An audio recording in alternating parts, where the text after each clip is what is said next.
Good morning, welcome to Morning Outlook. This is Kim speaking on Tuesday the 24th of March. So before I get onto the update itself, of course the US Fed decided to pump in as much money as is needed to buy unlimited amounts of treasuries and mortgage securities. Their statement yesterday at 12 UK time.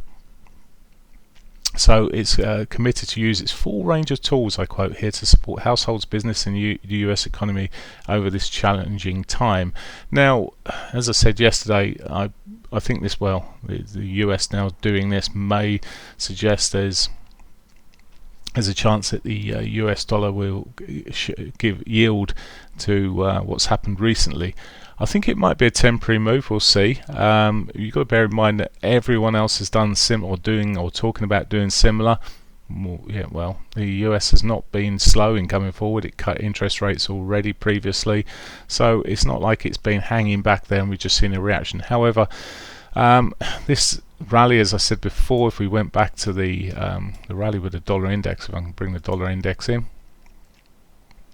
we had broken the prior highs there, which a couple of days beyond that we carried on breaking into its monthly R3 there, R4 even, 1, 2, 3, 4, into monthly R4. So really extended itself there. Well, we're seeing a retracement now. Dollar index nearly back to its weekly pivot. The euro dollar, of course, now is back to its weekly pivot, and with it's sort of a crunch time around this sort of area may be to whether it can push up further or whether we see yet further retrace. Coming down the time frames on the euro dollar, and you can just about make out the high lows, high highs easier on this hourly chart. You see the high lows, higher highs coming through. In the main, there's a few. This one missed out a little bit, a bit shy. Wary when we get a shy one in between there, because it's almost a butterfly picture coming into play, and we could see a bit of a retrace. So as I say, I'm a bit wary around this at the moment. If it starts breaking above that weekly pivot, well then I'd become much more bullish. That 60-minute 200 would not be out of range for, maybe for today into tomorrow, but at the moment just a bit wary of this near-term price action. But that was through the Asian session, so a bit of a softer session. However, if it gets, as I say, back above that weekly pivot, then it may be a rarity of going into its R2, and as I say, maybe towards that 200. Okay, that's the euro. Downside wise, I'll just literally be giving it some scope, because we could get some retracements here, maybe back to its 68 or even a bit more. I'll be just drawing a trend line across the lows here, to be fair, and if it starts breaking that, then I'm looking on the short side. But it's all sort of curling around nicely. As I said, a lot of it looks pretty. It's just that slightly weak signal that's making me hold fire for a moment. Cable, it's not pushed up quite so far. Yesterday we ended up even with a down bar. It's just not doing as well, and today, okay, we've started pushing up quite solidly. It's struggling though. It's not near its weekly pivot yet. Maybe today, he says, maybe. We come down to this hourly, it's much messier. Yesterday afternoon, in the end, it came all the way back. It went beyond where there was the news. It went back beyond that news, down. Looked at one stage like it was going to run down right the way back to 114, but managed to hold fire. Now it has started putting some signals in this shorter time frame with a higher low coming through, but again, more so on this, I'm a bit wary in terms of where it's going.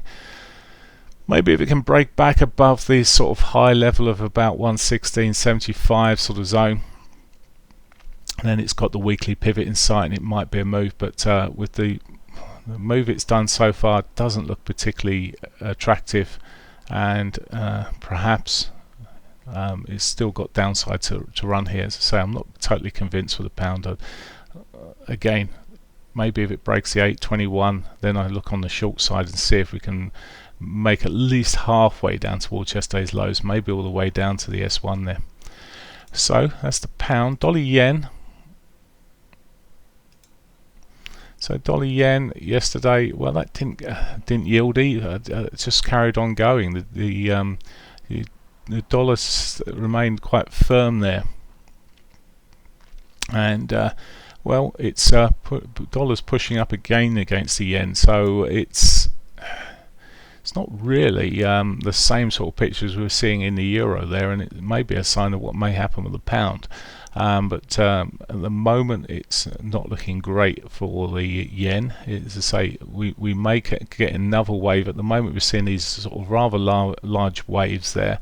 The exception, well, the 12 o'clock bar there yesterday, there we go, was the exception, but it soon gave back its gains. As I said, some of these things that, you know, you've got to bear in mind that what the US is doing is the other countries may have to do yet more. So I think some of the market traders are possibly thinking along those lines. We'll see, maybe not, and we'll see these reverse. But for now, if this breaks down the trend, there's a little trend across the lows here, maybe we'll see it down towards its S1 and those prior lows. If it keeps on pushing up here at the moment, the way it's been putting in these gradually higher highs, it may be running in towards that 111.71 area into its R1.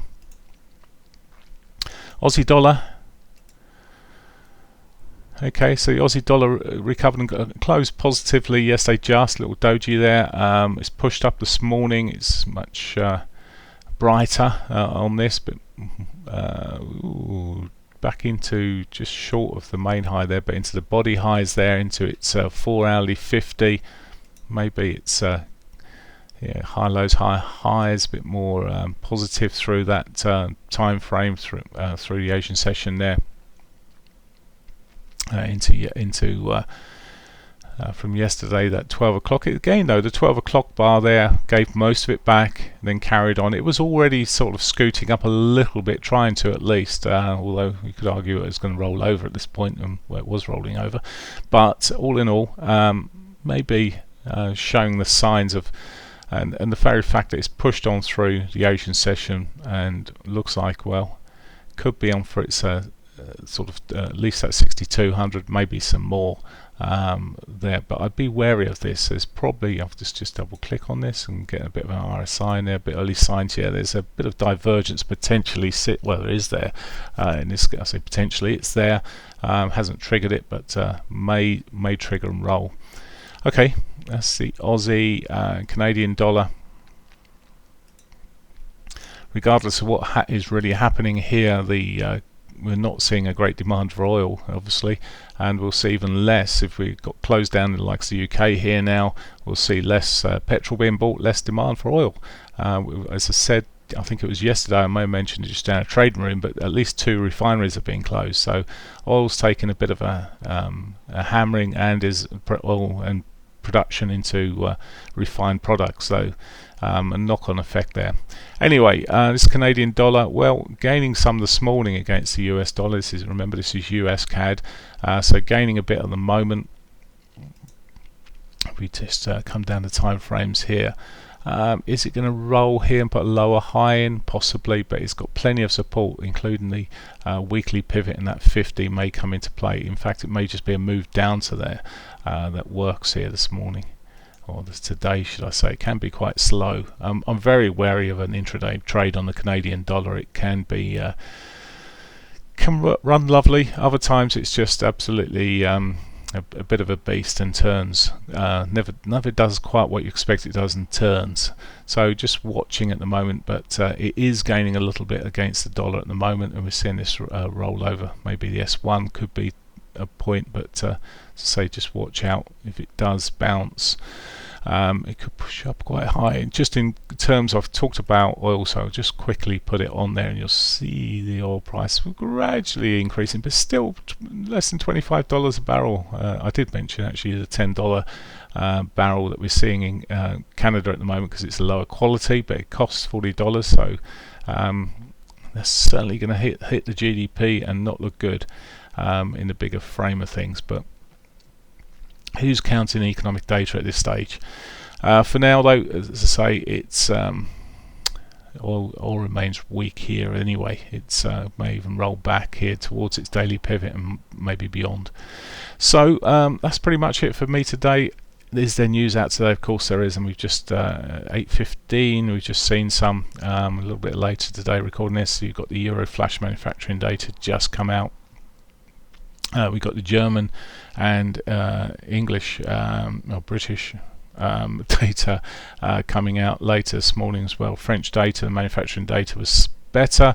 Services were I don't know if this figure is correct, but absolutely abysmal. We saw it come in actual 29 against 39.6. That's not good. And the services PMI manufacturing 42.9, better than the 39.4 expected, but these figures are expected to all come in well below any signs of growth. That's real contraction. Anything above 50 is growth, 29 is significant contraction there. Okay, I'm just checking in terms of the manufacturing services. It's the 29 lowest reading since the series begun on the French PMI there. So I wouldn't expect great figures coming out from any of these, and I don't know how much the market's really going to take notice of them. In fact, let's just have a look at the the euro. Then it's barely done anything. It's almost an expected sort of price action. As I said, this economic data at the moment may be coming out, but may not get a lot of attention. Okay, that's it for me. Have a great day. Bye for now.